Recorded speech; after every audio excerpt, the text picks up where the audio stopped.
I never know where to look. I guess over here, huh? That's too awkward for me. Anyways, hi, welcome back to my channel. I'm so sorry I've been gone for a while. Quick life update. I just got married. I went on my honeymoon for 2 weeks, and the months leading up to my wedding, I was just super busy planning and working, I guess. So, long-awaited video. I'm going to tell you about my journey to becoming a physician assistant, where I share my stats with you and everything like that.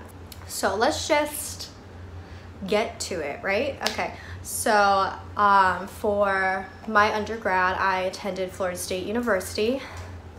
Go Noles. I started in 2009, I believe. I did do every single summer at school except for the first summer. And yeah, so a little about my backstory. When I first applied to FSU, I thought that I applied as a nursing major. So I, didn't meet my guidance counselor yet, and I signed up for all the classes that I thought, had to do with nursing. So then, of course, I had a meeting with I call him my guidance counselor. It's not a guidance counselor, it's just supervisor. I don't know, it's been a while. So I met with my person, and they're like, hey, you're not a nursing major. What do you mean? What do you mean I'm not a nursing major? So I found out that I was really a biology major, and it was super frustrating because I had taken so many classes already that had to do with nursing, and they all literally meant nothing. So I then realized, okay, I'm a biology major, great. At this time, I didn't know exactly what I wanted to do, I think. I thought I wanted to do nursing and then maybe be a nurse anesthetist after that. I already knew I didn't want to be a doctor. It just wasn't for me. The amount of years wasn't for me. If you want to see why I chose PA over MD, you can check out my other video. I can't link it because I am not special. It'll be below. So yeah. So I just continued as a bio major and not really, and I didn't really know what direction I wanted to go in yet. When I applied to FSU, I originally applied there because I wanted to be on their dance team. That was like my #1 goal. That's what I wanted. I wanted to compete. They were like 2nd or 3rd in the nation at the time, and that was my jam. So I, I auditioned in the summer before school started, obviously, and I got on the team. So I was called a golden girl. So it wasn't until I believe my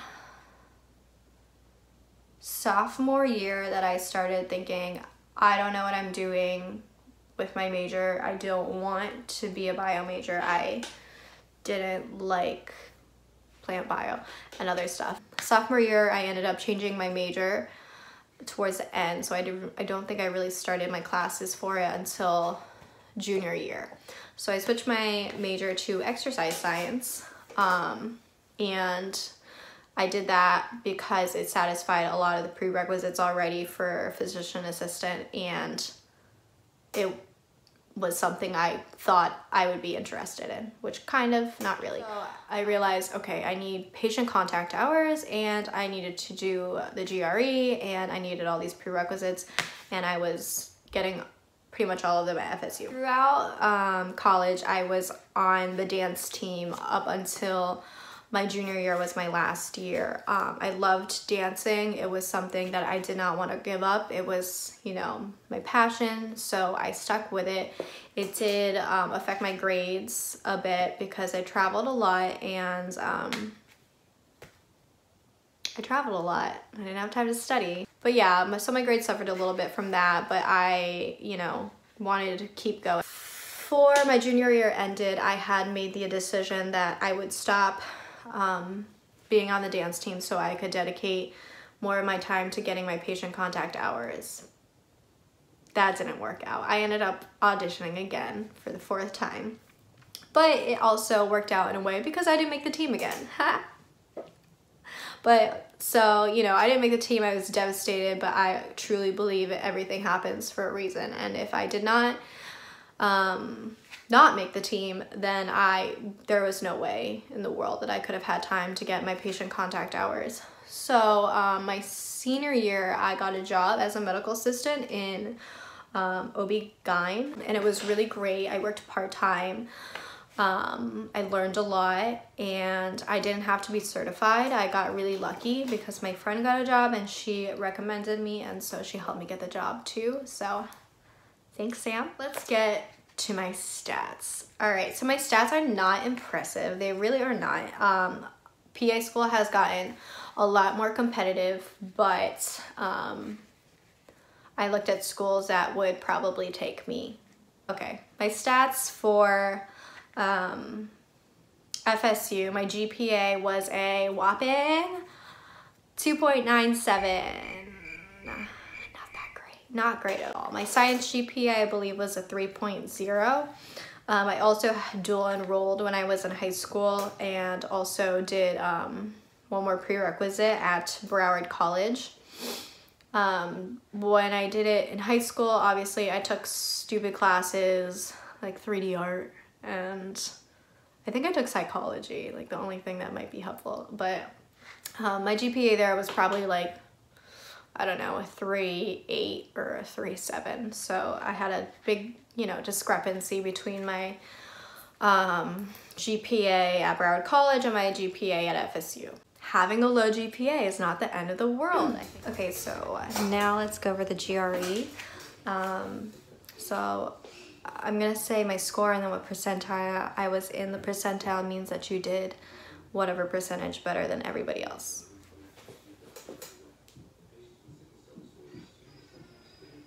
Yeah, I had to double check, sorry. So my scores aren't great. They're not the best, they're pretty average. But so for verbal reasoning, I got a 149. I was in the 43rd percentiles, which means I only did better than 43% of the people who took the test. That's ridiculous because I'm pretty good at verbal stuff. I can't remember what was on it, but darn it. Quantitative reasoning, I got a 153, and I was in the 51st percentile. I did better than 51% of the people who took the exam. And then analytical reasoning, analytical writing, I got a 4.0, which I did better than 60% of the people who took the test.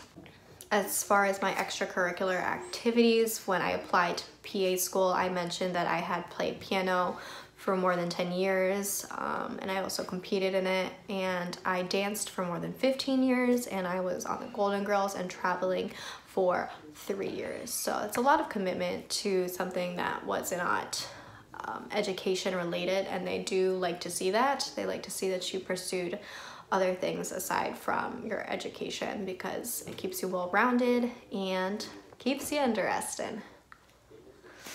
I don't know why I did that.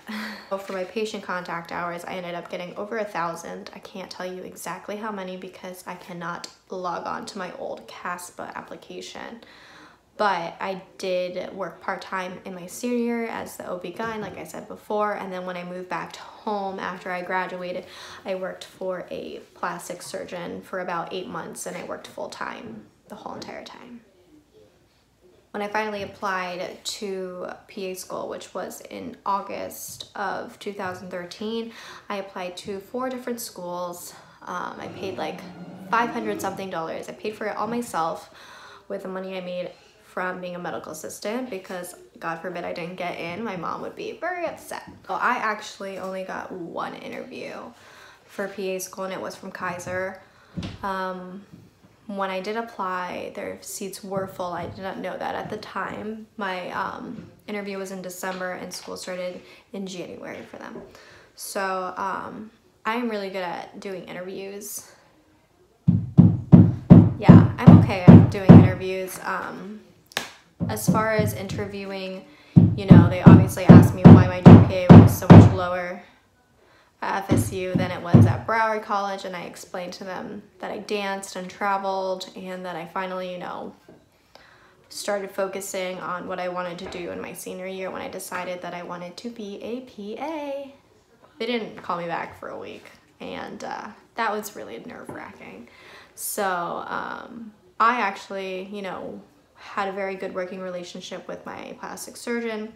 So I asked him to give a railing to the program director and put in a good word for me. So yeah, your connections really help, especially if somebody believes you enough to put in a personal phone call and put in a good word for you. That looks really good. So obviously, you know, take advantage if you have someone who you really respect and they know how good you are and they believe in you, then go ahead and have them call, you know, after your interview if you haven't gone a call yet, because you never know. I ended up getting in. So if anyone's interested in my jacket, it says I love medicine, and I'm in love with it. It's from Medthusiast. I'll link them below. Their shirts and gear are really cute if you like medical stuff. So that's it for this video. Thank you so much for watching. If you don't already, subscribe and click the like button because it helps me out a lot. Follow me on Instagram. I'll put that at the end.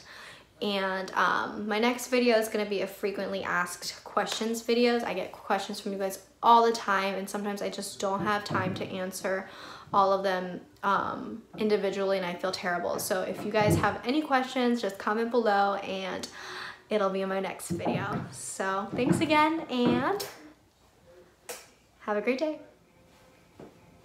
Fixer Upper is on outside. I love that show.